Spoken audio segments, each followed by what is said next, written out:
다음 발표는요. 일본의 도야마 대학의 와다 토모미 선생님이신데요. 선생님 지금 계신가요? 예, 있습니다. 아, 예, 선생님. 예, 와다 선생님 1930년대 알려지지 않은 작가 누향이라는 제목으로 일단 발표를 해 주시겠습니다. 발표는 똑같이 뭐 시간 넉넉하니까요. 편안하게 발표해 주시고 이어서 토론 진행하겠습니다. 선생님 발표 부탁드리겠습니다. 예, 감사합니다.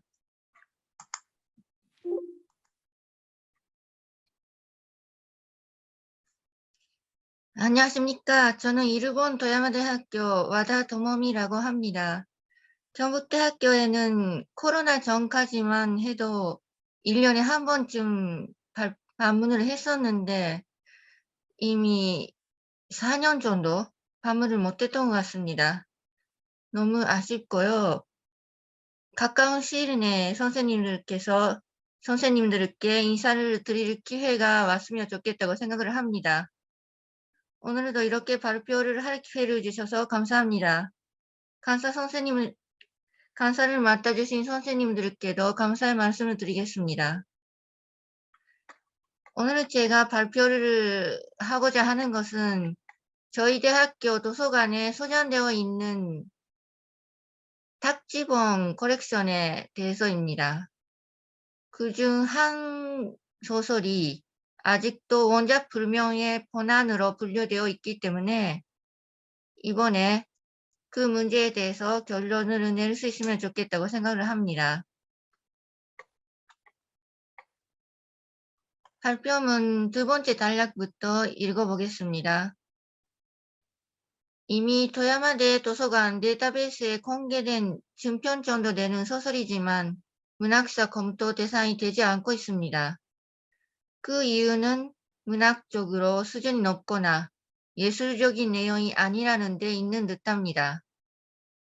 또 누향이라는 작가 이름이 적힌 작품이 따로 없는 것도 이유일 것 같습니다. 그런데 누향이라는 작가 이름이 기술된 작품은 또 하나 존재합니다.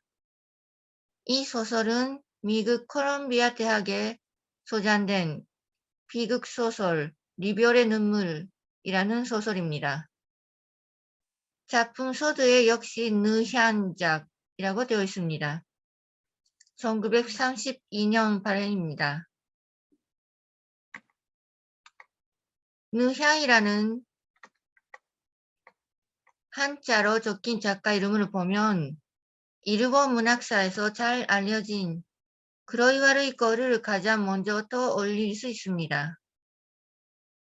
루이코는 1910년대를 중심으로 한국 본안소설에 영향을 끼쳤던 문인이며 한국에서도 본안소설사에서 흔히 검토 대상이 되는 일본 작가입니다.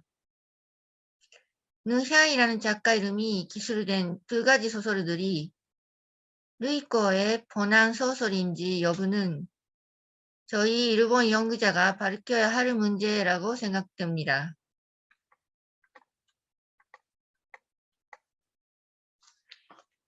첫 번째 작품입니다. 인전 비극소설 불쌍한 남매 표지에는 한복을 입고 서양 머리 스타일의 여성 한 명과 양복을 입은 남자, 또 중국 옷을 입은 남자 모두 3명이 그려져 있습니다. 이 이야기는 다음과 같이 시작됩니다.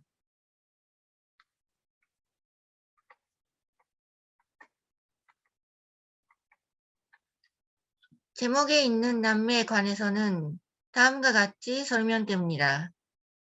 딸 신혜는 학교에 다녀오면 그대로 집안에서 그의 어머니의 일을 도와주기도 하여 삽 바느질 감도 있으면 밤을 새어가며 일을 하니 나이는 17으로 이천에서는 편판이 높은 처녀이었습니다.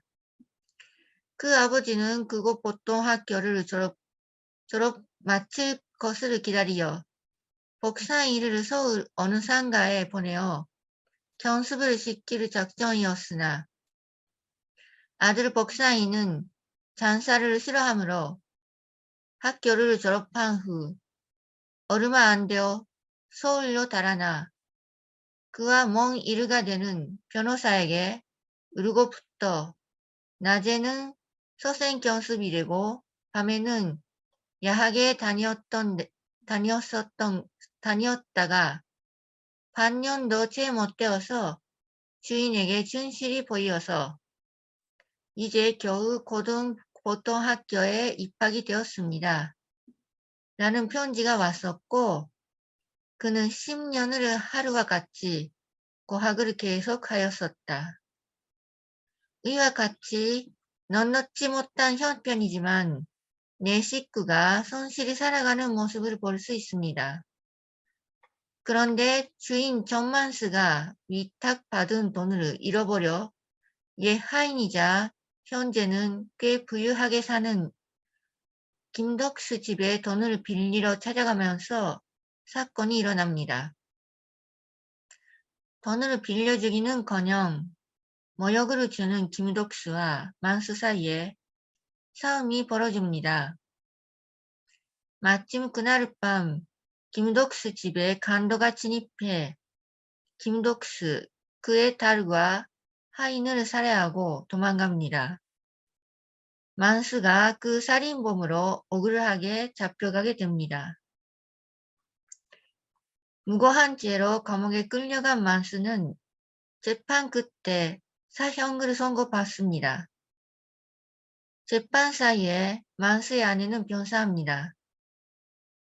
만수의 아들 복상은 진범을 찾아낸다며 집을 떠납니다.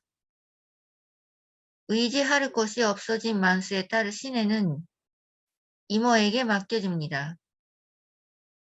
결말에서는 아들 복상이 오랜 방황 끝에 진범을 찾아내 아버지의 결백을 증명하는 데 성공합니다.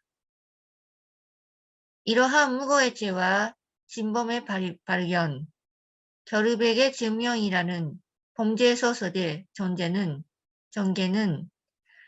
루이코의 작품에 흔히 볼 수 있는 구조입니다. 그런데 불쌍한 남매의 줄거리 전체는 루이코의 작품이 지향하는 경향과 현저히 다릅니다. 우선 살인 범죄 장면에서 독자들에게는 진범이 누구인지가 처음부터 밝혀져 있습니다. 이는 독자가 작품 속 등장인물들과 함께 범죄와 범인에 대해 추리해 나가는 루이코의 범죄 소설들과는 성격을 달리합니다. 또 진범을 찾는 과정 자체가 묘사되지 않고 우연히 마주치게 됩니다. 루이코의 범죄 소설의 경우 진범을 찾는 과정 자체가 이야기의 축이 됩니다. 또 루이코는 위협담의 경우 재판 과정의 묘사를 중시합니다. 그런데 불쌍한 남매의 재판 장면에서는 사형 판결이 나왔다고만 설명되고 재판 과정에 자세한 묘사가 없습니다. 그 대신 불쌍한 남매에서 이야기의 축이 되는 것은 딸 신혜의 고생 이야기입니다. 의지할 곳이 없어진 신혜는 이모 집에서 학대를 받으며 살게 됩니다.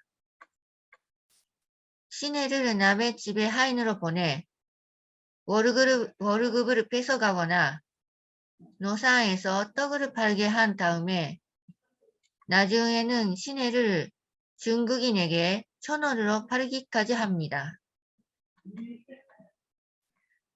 이모의 손으로 넘어간 신혜는 드디어 남의 손에 팔리게 되었다. 자, 그러면 1,000원 하는 덤변 비슷한 남자가 100원 지폐를 10장을 신혜의 이모에게 주었다. 신혜의 이모는 반가운 듯이 돈을 받고 나서 증서에 도장을 찍었다. 그러면 지금 곧 데리고 가겠습니다. 이 말을 듣던 시내의 이모는 안에 들어가서 시내를 끄고 나와서 통역의 뒤에 있는 검은 옷 입은 중국인 신사의 앞으로 오더니 시내야, 너는 오늘부터 이 량반에게로 시집을 가거라. 저 그리고 남편 눈밖에 나지 않도록 사랑을 받아라. 시내는 12여일 동안이나 감금을 당하고 있어서 이제는 악이 치받쳤었다. 저는 싫습니다. 죽어도 못 가겠습니다. 서울로 다시 보내주시지 않으시면 나는 죽고 말겠습니다. 이러한 중국인에 의한 인신매매는 그 당시 한국에서 실제 사건으로 확인됩니다. 예를 들어 중국인의 소녀 밀매, 천원을 150원에 사다가 비폭 인천서 잡힌 중국인의 범행 등의 기사가 확인됩니다. 요새 중국 사람에게 속아서 반려가는 조선 소녀와 부녀자가 많다며 같은 배에서 역시 인신매매된 3살 여자아이가 구출된 사건도 전하고 있습니다. 한 사람당 몇십 원부터 100원대의 가격으로 인신매매가 이루어져 있었다고 합니다. 소설에서도 시내가 반려가를 장면은 인천인물이라 실제 기사 그대로입니다. 일본 쪽에서도 중국인에 의한 인신매매가 있었습니다. 그러한 사건을 보도하는 기사는 19세기 말까지 적지 않게 확인됩니다. 그런데 어느 시점에서 신문 기사를 통해서 보는 한 그러한 사건이 잘 일어나지 않게 된 것으로 보입니다. 이는 1870년을 하나의 고비로 생각해 볼 수 있습니다. 이해 일본 각지에서 전국인이 일본 빈민의 어린애들을 인신매매하는 피해가 밝혀지면서 1870년 7월 일본 외무성이 실태 조사를 실시했습니다. 8월 13일에는 외국인에게 아동 남녀를 팔아넘기는 행위를 엄격히 금지한다는 보고가 나왔습니다. 또 다음 해 6월에는 신율 간염 양매 인조에 외국인에게 사람을 파는 죄가 추가되었습니다. 이를 고비로 하여 일본 국내에서 중국인을 비롯한 외국인들이 인신매매를 하기가 어려워져 갔다고 볼 수 있습니다.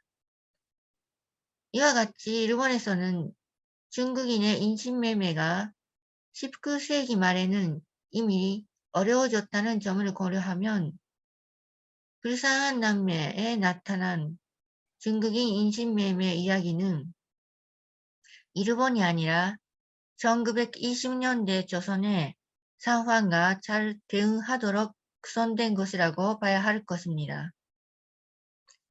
즉 불쌍한 남매를 본안 소설이라고 판단하는 것은 어렵다고 생각됩니다. 두 번째 작품입니다. 느현작이라 적혀있는 또 하나의 소설은 미국 콜롬비아대에 소장되어 있습니다. 비극 소설 리별의 눈물이라는 제목이 이 소설은 서두에서 어린 옥신에 대한 학대 장면부터 시작됩니다. 이웃에 사는 소년 제영일과 서로 고통을 달래며 살아가는 소녀입니다. 옥신의 아버지가 병사하자 얕모는 옥신을 일본 정보업자에게 500원으로 팔아넘기려고 합니다. 억스는 인신매매를 피하기 위해 집으로 나와 일본에 건너가게 됩니다. 그 뒤를 따라 영일도 일본에 건너가 고학 끝에 의사가 됩니다. 억스는 일본에서 여공으로 곤자에 다닙니다. 두 사람은 일본에서 다시 만나게 되어 마지막에는 조선에 돌아와 혼인하게 됩니다. 이별의 눈물 역시 작가 이름은 느향입니다. 그런데 이 작품에는 그로이와 르이코 작품의 특징인 진범의 추적 등 담전소설적인 요소가 전혀 없습니다. 또 조선에서 일본 오사카에 건너가 제사권자에 다니는 조선인 여공이라는 설정을 봐도 그로이와 르이코의 본안이라고 판단하기가 어렵습니다. 이 소설에 주목할 만한 점은 조선에서 일본에 건너간 조선인 여공의 삶의 일부분을 볼 수 있는 데 있습니다. 대판이라는 곳에 와서 일본 제사공장에서 일을 하게 되었다. 그 공장에는 무서운 기계가 돌고 사나운 사나이들이 수천 명이나 드나들고 조선 여자도 수백 명이나 되어서 외롭지는 아니하였으나 밤만 되면 하늘을 바라보고 그리운 고향 산천 생각에 사랑하는 영일의 소식을 알고자 그날을 애다르게 지내게 되었다. 이러한 구체적인 설명 다음에 여공이 된 억순의 일상생활이 자세히 묘사됩니다. 하는 것은 많았으나 한각 공장에 일보는 사나이들이 이상한 눈초리로 자기의 곁을 올 적마다 수산적인 행동을 취하는 것이 크나큰 근심이 되었다. 공장에 있는 사나이들은 억순이의 어여쁜 자태에 반하여 여러 가지 추한 행동과 감언 리설로 억순이를 괴롭게 굴었으나 억순이는 그러한 일을 당할 때마다 무서운 생각이 날 뿐더러 너무나 외로워서 일각이라도 속히 사랑하는 영일이를 만나보고자 하는 마음만이 하루 한시도 없어지지 않고 영일의 말소리가 귀에 쟁쟁하고 사랑하는 그의 자태가 눈에 아사무거리어 밤이면 잠을 이루지 못하고 낮이 되면 곤장의 무산 사나이들에게 괴로움을 받아 이날을 전날을 남모르게 수심과 눈물로 보내게 되었다.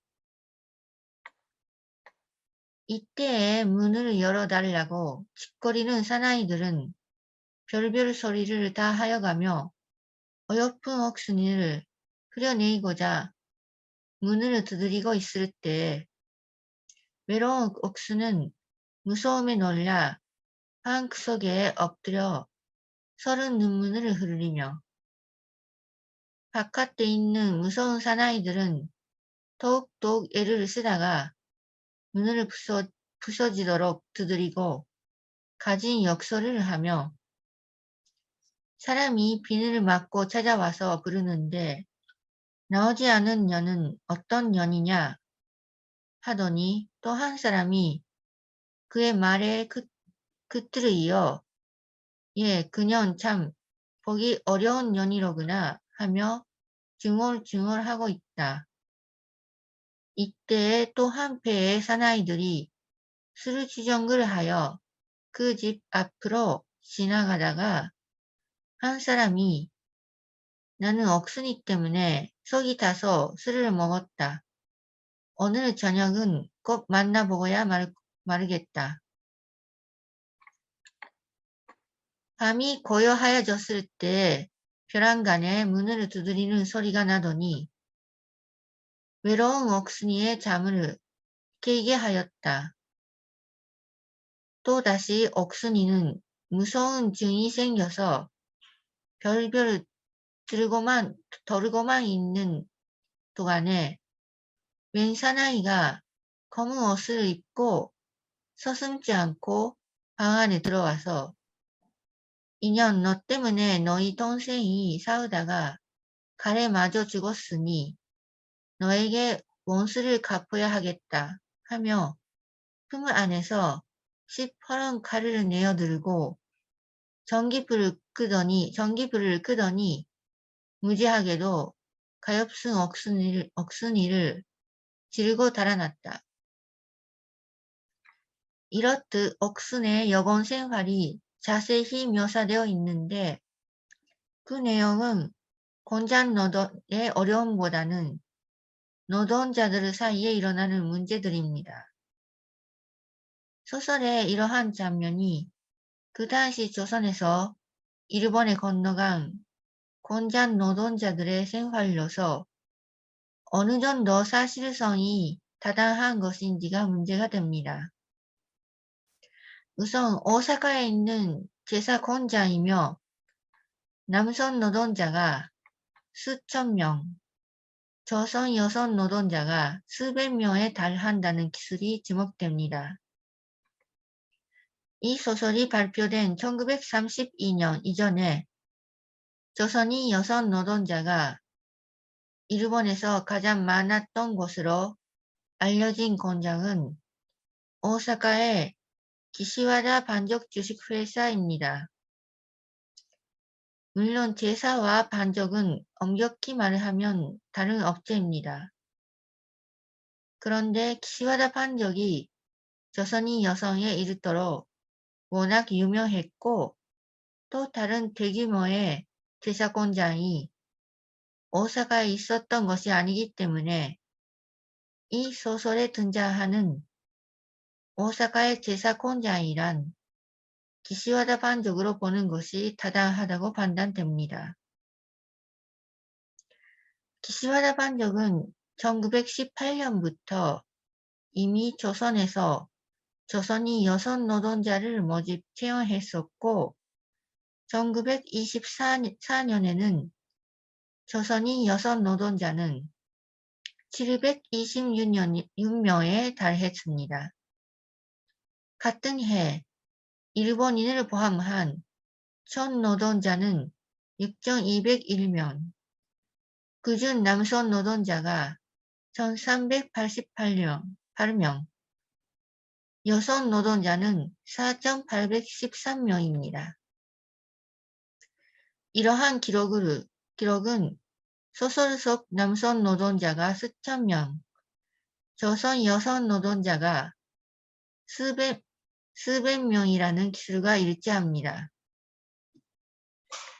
그런데 소설에서는 공장 내부에 관한 기술은 전혀 없습니다.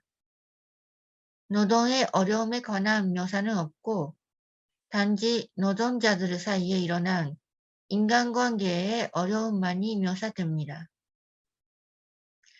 이 문제는 남녀 노동자들 사이에 흔히 일어나는 단순한 애정 문제에 그치지 않습니다. 이는 그 당시 제1조선인 사회의 상황과 밀접한 관계가 있습니다. 상해회가 결혼을 지성했던 것은 다이쇼 시대부터 쇼와 시기 초기 제1조선인 사회의 상황과 연관이 있습니다. 당시 일본에 건너가 일했던 것은 돈을 벌기 위해 조선에서 건너온 독신 남성이 압도적으로 많았고 여성이 적었습니다. 1930년 제1조선인 남녀 비율은 남성 21만 6,020명에 비해 여성 7만 1천 명이라 3대 1 정도가 됩니다. 이에 결혼을 희망하는 남성들이 불리했습니다. 이 점을 사회회가 이용하여 당시 조선인 여성들의 유일한 집단이었던 여공을 지목하여 이를 지원하여 돈을 받은 것입니다. 이 기술에 나오는 사회회란 1920년에 일본에서 결성된 조선인을 일본에 융화시키는 것을 목적으로 했던 친일단체입니다. 기시와다 반족에서 일했던 조선인 여성의 다음과 같은 증언이 확인됩니다. 당시 조선에서 일본까지 돈을 벌기 위해 건너온 조선인 남성들은 덕신자가 많았습니다. 덕신 남자가 상해회에 결혼 상대를 소개해달라고 부탁하면 상해회 놈들은 조선인 남자들한테서 돈을 받고 아마 수십 엔인 것 같은데 여건들에게 이야기를 하는 것입니다. 여건들에게 이야기를 할 때에도 근무 중에 불러내 강제로 결혼하도록 이야기를 만들고 거절을 하지 못하도록 이야기를 정해버리는 것입니다. 여건들은 그런 사회회 이야기를 거절을 하면 어떤 보복을 당할지 모르기 때문에 대부분은 그들의 이야기를 받아들였답니다. 그렇게 되면 그 자리에서 끌어내고 상대방 남자에게 지워버리는 것입니다. 이는 일종의 인신매매라고 할 수 있지 않을까요? 상대방 남자가 줄 수 있는 금액에 따라서 여자를 걸기도 했었고 여건들이 상회회 인간들의 매물로 취급당했던 것입니다. 즉 소설에서 옥슨이 그렇게 남성 노동자들에게 공포를 느꼈던 것은 이러한 억압적인 결혼상대 주선 상황이 그 배경에 놓여 있던 것입니다. 기시와다 반족에서는 노동 환경이 열악한 데다 일본인 여건과 조선인 여건 사이에 임금 격차가 심했습니다. 이에 불만이 쌓인 조선인 여건들이 1928년부터는 파업을 거듭 결행했습니다. 이 소설에는 그러한 노동 문제에 관해서는 전혀 기술이 없습니다. 그 대신 보호자도 없이 일본에 건너와 일을 하는 여성들에게 압박을 가해 결혼을 시킬 수밖에 없었던 그 당시의 제1조선인 사회의 상황이 여실히 반영되어 있습니다. 옥스는 그러한 와중에 어떤 남자에게 칼로 찔리어 중상을 입기까지 했습니다. 이렇듯 리별의 눈물은 일본이나 다른 나라 소설의 본안으로 보기에는 그 내용이 너무나 그 당시 제1조선인 삶에 밀착되어 있습니다. 이 점을 통해서도 리별의 눈물 또한 본안 소설이 아니라 한국의 장작 소설이라고 판단하는 것이 타당하다고 생각됩니다. 다음에 누향이라는 작가에 대해 이야기합니다. 불쌍한 남매, 리별의 눈물에는 특징적인 공통점이 있습니다. 첫째, 구체적 인신매매가 작품의 중요한 요소가 되어 있다는 것입니다. 불쌍한 남매의 인신매매 장면에는 외국인 말투로 조선말을 하는 중국인이 등장합니다.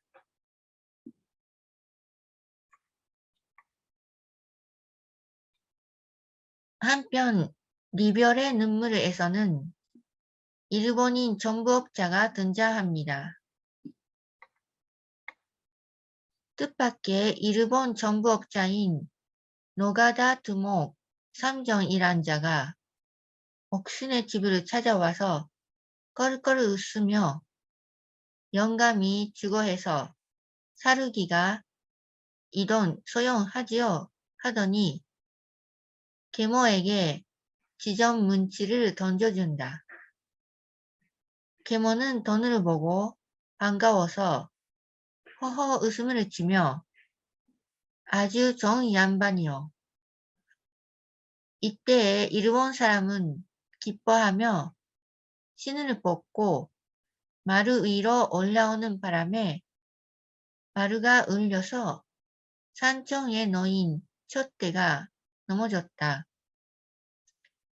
옥순이는 건넌방에서 그들의 하는 소리를 이상히 듣고 수산쩍게 여기어 계모의 하는 돈정을 살피고 있었다. 그때 일본인은 옥순이의 있는 방문을 지그시 열어보며 허허 웃음을 웃는다. 이와 같이 불쌍한 남매의 인신매매 장면에서는 중국인이 말하는 조선말에 중국인 말투가 혼합적으로 표현되어 있습니다. 리별의 눈물에서도 역시 인신매매 장면에서 일본인이 말하는 조선말에는 일본인 말투가 섞여 있습니다. 이러한 장면들에서는 작가 누향이 부분적으로나마 조선에서 일어났던 구체적인 인신매매 상황을 구체적으로 알리고자 하는 의도를 볼 수 있습니다. 누향은 다른 장면에서도 중국인이나 일본인을 등장시킬 때 대사의 외국인 말투를 표현하고 있습니다. 만수는 모든 것이 금결 같아야 왜 이러시오? 나는 아무 죄도 없습니다. 하며 기막힌 소리로 말을 하니 사복한 일인 경관이 서투른 조선말로 제가 있어 없어 재판 주재소가 하며 무지한 구두 발길로 그의 다리를 찬다. 불쌍한 남매에서 무고의 죄로 만수가 끌려갈 장면입니다. 이 장면에서는 명백히 서투른 조선말이라고 설명됩니다. 이러한 말투는 모두 외국인이 조선인을 억압하는 장면에서 표현됩니다.